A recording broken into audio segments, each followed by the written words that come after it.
या ब्लाऊजची गंमत काय झाली माहिती आहे का? तर व्हिडिओ नक्की शेवटपर्यंत बघा. आणि बघू शकता अशी अस्तरवर मी मार्किंग करून घेतली आणि कट करून घेतलेला आहे.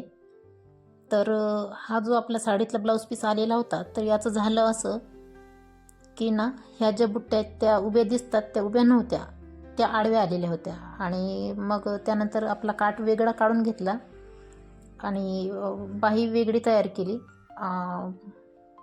तर अशा प्रकारे मी नंतर बाहीवर असा काठ जोडून घेतलेला आहे, जे की आपली टिप वरतून न दिसता आतमधून मी टिप टाकलेली आहे, म्हणजे वरतून बिलकुल दिसणार नाही. आणि अस्तर लावल्यानंतर हा जो काठ आहे तो असा काही फोल्ड होऊन जाईल. तर बघा अशा प्रकारे ह्या दोन्ही पण बाह्या मी तयार करून घेतलेल्या आहेत, जे की ही टिप आतमध्येच राहील, वरतून दिसणार नाही. आणि ज्या आपल्या बुट्ट्या आहेत त्या पण आपल्या उभ्या लाईनमध्येच येतील. तर तुमच्याकडेही असा एखादा कापड आलेला असेल तर तुम्ही सुद्धा हे ट्रिक वापरू शकता. आणि बघू शकता अशा पद्धतीने ह्या दोन्ही पण बाह्या तयार करून घेतलेल्या.